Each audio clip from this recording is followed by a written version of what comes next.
आणि यानंतर थेट जाऊयात भास्कर जाधव सध्या बोलतात।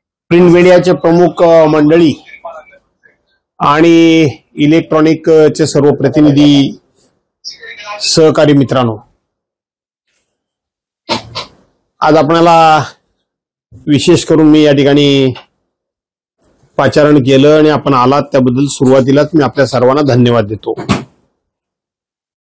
सर्वसाधारणपणे तुम्हा सर्वांना मी आणखीन एका गोष्टीकरता धन्यवाद देतो की आपण मंडळी कायम मला संपर्क करता आणि काहीतरी बोला, काहीतरी बातमी द्या, अशा प्रकारचा तुमचा आग्रह कायम असतो। परंतु आपल्या सर्वांकडून गेले अनेक वर्ष मला जी प्रसिद्धी मिळते त्या प्रसिद्धीमध्ये मी पूर्णपणे समाधानी आहे। कारण मला प्रसिद्धी मिळावी म्हणून जाणीवपूर्वक मी काहीही करत नाही, तशी मला फुकटचीच प्रसिद्धी मिळते। त्यामुळं माझ्या बाजूने कोणी बातमी दिली म्हणून फार मी सुखावून जात नाही आणि माझ्या विरोधात कोणी बातमी दिली म्हणून माझ्या आयुष्यामध्ये मी कधीच कोणाच्या विरोधात तक्रार केलेली नाही। आणि म्हणून सुरुवातीला त्याही विषयाबद्दल मी तुम्हा सर्वांना धन्यवाद देतो। आज आपणा सर्वांना खास निमंत्रित करण्याचं कारण हे 2-4 मुद्द्यांवर मला खुलासा करणं आवश्यक वाटतं, म्हणून मी आज आपल्याला बोलवले।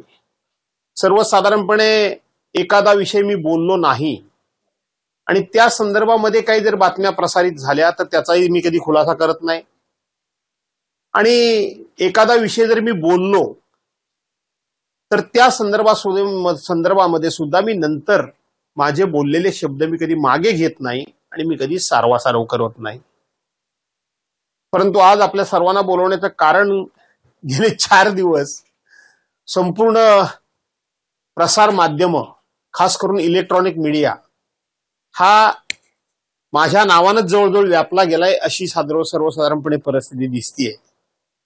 आणि त्यातले 2-4 मुद्दे जे ठळकपणे दाखवले जात आहेत त्यावरच मी फक्त माझं वस्तुस्थिती काय आहे हे आपल्या सर्वांच्या समोर ठेवणार आहे।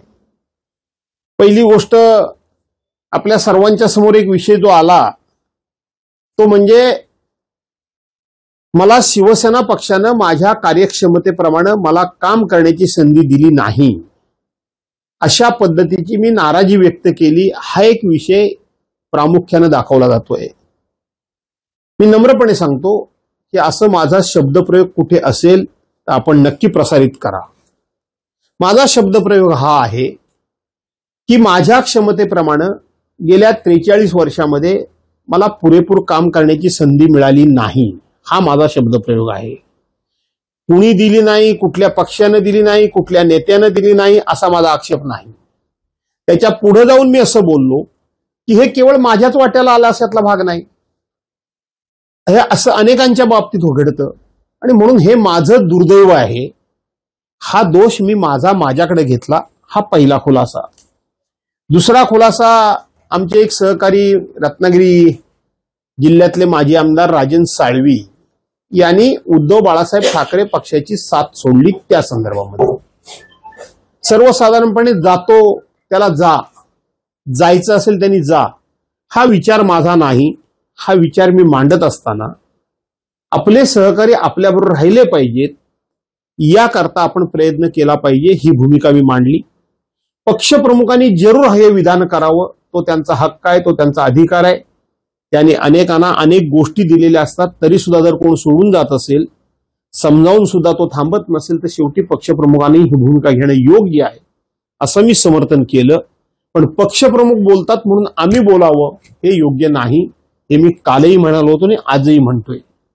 पण त्याचबरोबर मी पक्ष सोडून जाणाऱ्यांकरता खूप मोठे प्रमुख अशा पद्धतीचे 2 ऐतिहासिक दाखले दिले होते। एक दिला होता तो सिंहगडावर जी उदय भान आणि नरवीर तानाजी मालुसरे आणि त्यांच्या मावळ्यांमध्ये लढाई झाली आणि त्या लढाईमध्ये नरवीर तानाजी मालुसरे हे धारातीर्थी पडले आणि मावळे सैरावैरा झाले, पळायला लागले। त्यानंतर सूर्याजी मालुसरे धावत आले, तानाजी मालुसरे यांचे बंधू, आणि त्यांनी सांगितलं, अरे पळता कुठं, फिरा माग, तुमचे पळायचे दोरच मी कापून टाकलेले आहेत, लढा नाही तर मरा। आणि मावळे लढले आणि जिंकले. आणि म्हणून जे कोणी जाऊ इच्छितात त्यांच्या मनाला उभारी मिळावी याकरता म्हणून तुम्ही दाखला दिला. आणि त्याचबरोबर संभाव्य गेलेल्यांचं संभाव्य काय अडचणी निर्माण होतील हे मी सांगितलं. आणि त्याच्याकरता दुसरं ऐतिहासिक मी उदाहरण दिलं, ते विजापूरच्या किल्ल्याचं उदाहरण दिलं. की विजापूरच्या किल्ल्याच्या भोवती जो खंदक खणलेला आहे त्याच्यामध्ये जे पाणी होतं ते ज्या वेळेला शत्रूचे सैनिक त्या विजापूर किल्ल्यावर चढाई करायला यायचे ते शेवटी त्या खंदकात पडूनच मरायचे. आणि म्हणून आज राजकारणाची स्थिती अशी आहे, कोण आला म्हणून ज्याच्याकडून जातात त्यांना फार दुःख वाटणार नाही, आणि कोण आमच्याकडे आला म्हणून कोणाला आनंद फार वाटणार नाही. याचं कारण महाराष्ट्रातली सध्याची राजकीय परिस्थिती ही आहे की कोणालाही कोणाची राजकीय गरज आता फार राहिलेली नाही. आणि म्हणून जिथे आहात तिथेच थांबा. आपण पुन्हा एकदा आपलं गतवैभव निर्माण करू. हा मुद्दा मी मांडला. हे मुद्दे नजरेआड झालेले आहेत. म्हणजे पहिला मुद्दा सुद्धा नजरेआड झालेला आहे, दुसरा मुद्दा देखील नजरेआड झालेला आहे, तिसरा मुद्दा माझ्या दृष्टीने मी अत्यंत महत्वाचा मांडला. काय मांडला आणि हे मुद्दे कसे समोर येतात, तर तुमच्यासारखे मित्र समोरून प्रश्न विचारतात आणि त्या प्रश्नाच्या अनुषंगाने आम्ही उत्तर देत असतो. बऱ्याच वेळेला आपले प्रश्न दाखवले जात नाहीत, फक्त आमचं उत्तर दाखवलं जातं. एक अत्यंत विचार मी महत्वाचा मांडला की जो आजपर्यंत मला असं आजही मी सांगतो ठामपणे की आमच्या शिवसेनेमध्ये कुणी मांडला नाही असं माझं ठाम मत आहे. काय विचार मांडला जातो सातत्यानं की हिंदू हृदय सम्राट शिवसेना प्रमुख मान्य बाळासाहेब ठाकरेंचे वारसदार आम्हीच आहोत, अशी जी काय मंडळी म्हणते त्यांना मी उत्तर दिलं. काय उत्तर दिलं की आपल्याकडे वारसदार नेमण्याची आणि वारस तपास करण्याची एक महसूल खात्यामध्ये पद्धत आहे आणि त्या पद्धतीप्रमाणे एखादा तलाठी वारस तपास करतो, तो मूळ वारसदारला बाजूला सारतो आणि एका रात्रीत कोणाला तरी वारसदार म्हणून नेमतो आणि मूळ वारसदारला शेवटी न्याय मागावा लागतो. आणि म्हणून त्याच पद्धतीनं शिवसेनेच्या बाबतीत घडलंय. विधानसभेच्या अध्यक्षांनी सुद्धा आणि निवडणूक आयोगानं खऱ्या अर्थानं हिंदू हृदय सम्राट शिवसेना प्रमुख मान्य बाळासाहेब ठाकरे यांचे खरे वारसदार हे उद्धव बाळासाहेब ठाकरे असताना कोणाला तरी शिवसेनेचा वारसदार नेमला, कोणाला तरी शिवसेनेच्या झेंड्याचा वारसदार नेमला, कोणाला तरी शिवसेनेच्या नावाचा वारसदार नेमला, कोणाला तरी शिवसेनेच्या निशाणीचा वारसदार नेमला. आणि म्हणून त्याच्या विरोधात आम्ही न्यायालयात मागतोय, पण आम्हाला न्याय मिळत नाही. तो न्याय वास्तविक पक्षांतर्गत बंदी विरोधी कायदा कलम 260A अन्वये 60 दिवसामध्ये तो निर्णय झाला पाहिजे. हे कैलासवासी तत्कालीन पंतप्रधान अटल बिहारी वाजपेयी साहेबांनी केलेल्या कायद्यामध्ये आहे. आज 60 महिने व्हायला आले तरी सुद्धा तारीख पे तारीख मिळते. आणि म्हणून मी असं म्हटलं की जरी एखाद्या तलाट्यानं वारसदार खोटा दाखवला असेल तर शेवटी खऱ्या वारसदारला आपलं नाव लावण्याकरता म्हणून आपला हक्क आहे हा शाबूत करण्याकरता लढाई करावी लागते, लढावं लागतं. कायदेशीर मार्गाने त्या ठिकाणी तो न्याय मिळवावा लागतो. आम्ही तो न्याय मिळवू. आम्ही शिवसेना प्रमुखांचे खरे वारसदार उद्धव बाळासाहेब ठाकरे आहेत हे सिद्ध करून दाखवू. हे मी म्हणालो. हा मुद्दा लपवून ठेवला गेला. हा मुद्दा कुठेच उजेडात आला नाही. मला असं वाटतं की हा मुद्दा अत्यंत व्यावहारिकपणे मी मांडलाय. सर्वसामान्य माणसाला हे पटेल की खरा वारसदार कोण आहे. हेच पवार साहेबांच्या बाबतीत पण मी त्यांचा उल्लेख केला नाही, हेच पवार साहेबांच्या बाबतीत घडायला पाहिजे. हा दुसरा मुद्दा त्या ठिकाणी मी मांडला. आणि नंतर आणखीन एक मुद्दा जो अत्यंत महत्वाचा आहे, जो माझ्या मनाला क्लेश देणार आहे. गेल्या 43 वर्षाच्या राजकीय जीवनामध्ये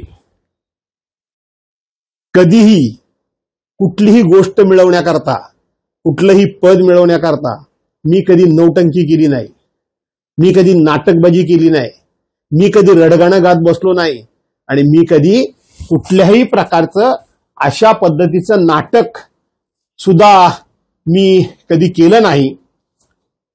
जे असेल ते सत्य, जे असेल ते मिळालं माझ्या नशिबानं, नाही मिळालं माझ्या नशिबानं. आणि म्हणून हे जे मी विरोधी पक्षनेतेपद मिळवण्याकरता म्हणून हे सगळं करतोय, ह्या जो मी काही दबाव पक्षावर आणायचा प्रयत्न करतोय, मी कोणाकडे तरी जाणार वगैरे अशा पद्धतीचं वातावरण तयार करतोय, माझ्या आयुष्यामध्ये असली नौटंकी मी कधी केली नाही. असलं नौटंकीपणा आणि असला नाटकीपणा मी कधी केला नाही. आता माझ्या आयुष्यातली किती वर्षे राहिली राजकीय, किती राहिली? जे मी त्या काळात नाही केलं ते आज कशा करता करेन. आणि म्हणून हे अत्यंत माझ्या मनाला लागलेला जर कुठला विषय असेल तर मी हे पद मिळवण्याकरता करतो. काही जणांनी तर असंही दाखवलं की पक्ष फुटल्यानंतर त्यांनी अशाच पद्धतीची स्टंटबाजी केली आणि त्या ठिकाणी ते गटनेते पदरात पाडून घेतलं. अरे, जो माणूस 43 वर्षामध्ये अनेक पदं उपभोगली, पूर्ण क्षमतेने काम करण्याची संधी नाही मिळाली, ही वस्तुस्थिती आहे. पण अशा कुठल्या तरी पदाकरता मी करणं आणि माझ्या सगळ्या तत्वप्रणालीला मी काळिंबा लावणं, माझ्या तत्वप्रणालीला मीच गालबोट लावणं, हे मी कधीही केलं नाही, मी करणार नाही. मी स्पष्ट भूमिका घेणारा माणूस आहे. जी भूमिका घेईन ती स्पष्ट घेईन, जी भूमिका घेतली ती स्पष्ट घेतली. त्या एक माझ्यामध्ये काही राजकीय दोष आहेत हे मी अनेक वेळा कबूल केलंय. जे राजकारणामध्ये ते दोष असावेत की नसावेत यावर चर्चा होऊ शकते. पहिली गोष्ट, मी खोटं बोलत नाही. मला समोरचा माणूस खोटं बोललं की प्रचंड चीड येते. पण आता मी तो विषय बाजूला सारलाय. तो तिकडे काय बोलायचं तर बोलू देत, पण मी कधी खोटं बोलत नाही. दिलेली वेळ आणि दिलेला शब्द प्राण गेला तरी खाली पडू द्यायचा नाही, हे मी कधी करत नाही. आणि तिसरी गोष्ट, कोणाला बरं वाटेल त्याच्या भलावणी करता, त्याचं लांगुल चालन करण्याकरता, त्याला खुश करण्याकरता मी बोलत नाही. खरं काय हे बोलण्याचं धाडस माझ्यामध्ये आहे, ती नैतिकता माझ्यामध्ये आहे.